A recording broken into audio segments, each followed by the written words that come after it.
that's one of the beauties of working with people in their 70s, 80s, and 90s, is I realize that we're all like trees. We're still the 1-year-old self, 5-year-old self, 15, 20. We're still all those years inside of ourselves. Can't cut the tree down, dig out the drought, rainy years, bad years, glue the tree back together and think it's going to grow. We're all those years. So when I meet people in their 90s, just to give one example, I'll hear things like, you know, I used to sing until I got into the 5th grade. And then my teacher in the 5th grade told me that I had a terrible voice and I should never sing, I should only mouth the words. And I've never sang ever since. Now she's in her 90s. And I said, well, that was in the 5th grade. And I said, that still stops you from singing? She said, yeah, I think about that every single day of my life. I remember what the teacher was wearing. So we're all the rings of the tree. So who we are now, when we're in our 90s, hundreds, if we live that long, right? We're going to just be a grown-up version of ourselves. We're still going to have the 5-year, 15-year-old, 20-year-old. So we have to do exactly what you did, is learn how to manage our overthinking, overly critical, perfectionistic self, our sensitive, emotional, over-caring, easily hurt self. We have to learn how to manage it. How do you manage it? Doing exactly what we're doing.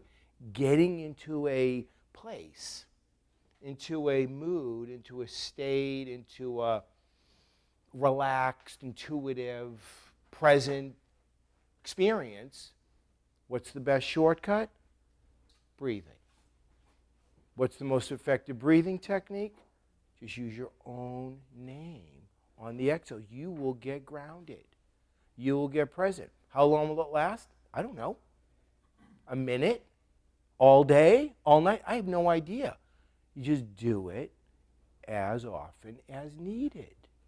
So if you need to do it 10 times today, so what? You're breathing anyway. It's not like you have to do anything special, right? If you have to do it twice a day, what? So what? If you have to do it 50 times a day, who cares? It's better than being totally upset, really judgmental and critical, and all you need to do is remember to breathe, which hopefully that's not going to be hard, right? Thank goodness we don't have to remember to breathe, right? We'd all drop dead. We can't find our phones and our keys. We'd never remember to keep breathing. Thank goodness it's automatic, right? Yeah, none of us remember. Okay. And you say your own name on the exhales. I think it's important to accept your breathing as it is, because sometimes when we're stressed, our breathing kind of goes, our breathing is kind of rough and shallow. And if you try to do what we were talking about before, and you try to, okay, I'm going to count to 9 on the inhales and 32 on the exhales, okay, or whatever the technique is, you're just going to be a stress case. Okay, if you accept your breathing as it is, whether it's rough or smooth, quick or slow, belly or throat, diaphragm or nose, even if you have a cold, if you just accept your breathing as it is, within 2 or 3 breaths, you will be relaxed. If you try to remember the diaphragm in, out, 9, 10, 14, 20, you got a while. Okay? You're going to be stressed for a while. But you accept your breathing as it is. This is one of the things I learned in all my travels. One thing I can tell you for sure, like I can tell you what I know for sure in one hand, like maybe 5 things. Acceptance is enormously helpful. Accepting your breathing as it is, accepting a situation as it is, accepting a person as they are. Acceptance is giant. I mean, you probably have noticed in mindfulness or in wellness, everybody talks about awareness. You have to be aware. Okay, awareness is good.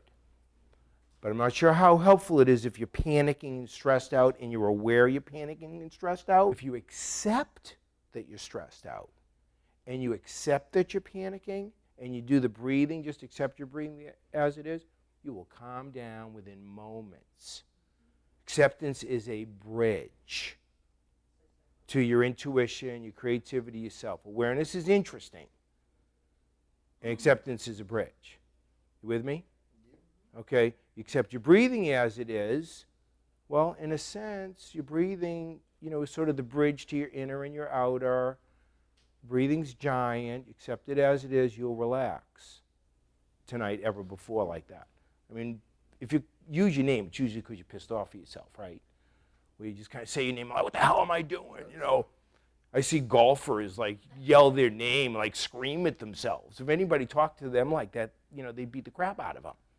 And they're yelling their name out loud, how mad they are. All athletes do this, right? But very few people say their name in a way that's calming and relaxing and nurturing the way we just did, right? And then the goal on the inhale, now you're starting to really make progress. You're bridging your goal with your name, with acceptance, with your inhale, with the exhale. A lot of things happening, and you can feel it.